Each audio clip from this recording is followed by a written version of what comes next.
is Metalgen, and welcome to another replay cast. And since I'm pretty sure I'm like the only YouTuber that ever does 113 games, I'm gonna do enough 113 games for all the rest of the YouTubers as well.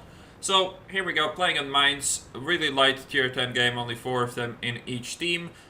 Mines is in general a pretty shitty map no matter which spawn you get. From other spawn you have that safe pocket position, but from this spawn it's arguably even worse.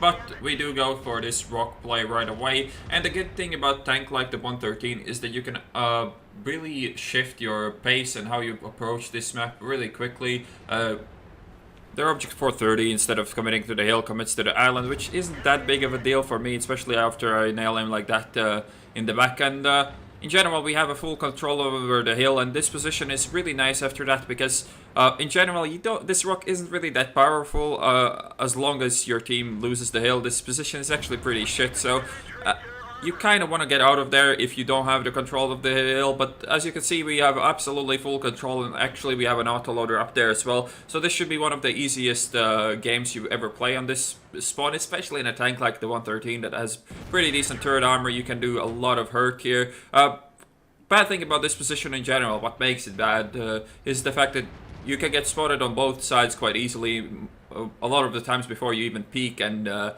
lot of the times Artie will just pre-aim this, and whenever you peek they are actually gonna shit on you. But one thing that you can always do from this spawn and this position is you can just overcommit to the left side and go hull down, and Artie won't actually be able to get you there. At least the most Arties won't be able to. Maybe like the British tier 6 Artie and the British tier 10 Artie might actually be able to do that because they don't even know what cover is. So that's exactly what we're gonna do here in this position. I don't think I've really put a lot of games on YouTube playing from this position, maybe some, but this is an extremely powerful position if you have the crossfire from the hill. And as I said, the best part about it is that it is already safe. So putting some serious hurt on that type 4 2k damage, pretty much I killed him on my own, which is pretty ridiculous, and that didn't even take that many shots to do.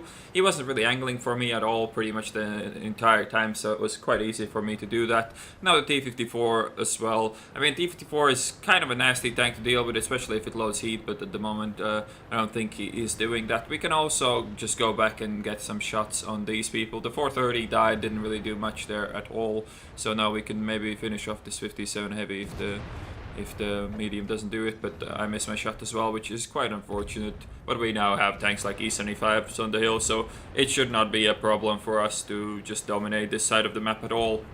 What's really hilarious in a game like this is that their best player is driving a Foch 155, and on a map like this, that the tank is so bad. Like, it literally, the only reason he even had a semi-decent game is because this VKB played like an absolute moron, fed his hit points to the Foch, but other than that, the position is so bad. Now I get the ass of the SD1 here as well. Track him as well, quite lucky there, but his position is pretty damn retarded, so it's not that big of a deal to track somebody in a position like that. Now E4 and T54, so this is a pretty shitty position in general. You can see I'm in a pretty bad crossfire here, but the T54 overcommits and I do get the tracking shot on him, and we can easily just keep him tracked if he has a shitty repair speed like it seems that he does. Maybe that one actually didn't go into his tracks. Now I kind of fuck up my advance there.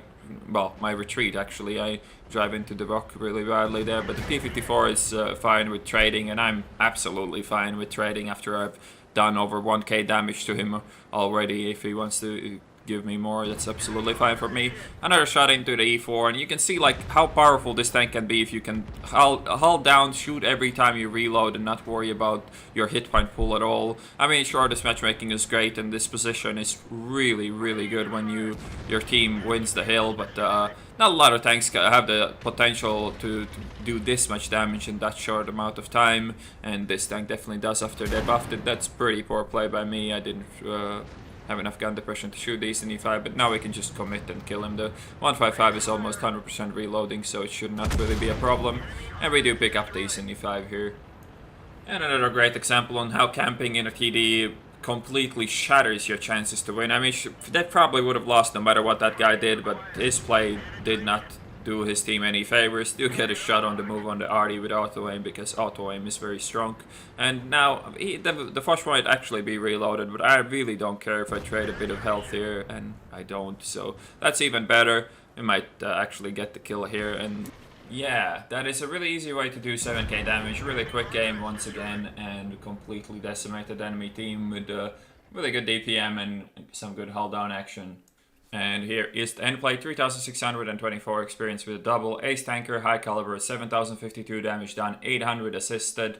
We also blocked like 400 damage with armor, so we did over 8k, like the overall thingy. That goes for the heavy tank mission 15, but 1208 base experience. A really like an easy game actually to showcase how powerful this tank can be when it is in its comfort zone. Finding that comfort zone can be quite tricky on quite a lot of maps, but this one works as long as your team wins the hill. So if you ever have the chance, go for it. The best part about committing to that flanking play is that if your team has the hill, there's no risk pretty much involved. You can fall back at any time unless your team is getting horribly flanked. So yeah, definitely a really good and valid tactic once your team gets the hill. Before that though, I wouldn't bother because you're gonna get horribly flanked and murdered. Anyways, thanks a lot for watching guys, and I'll see you on the next one.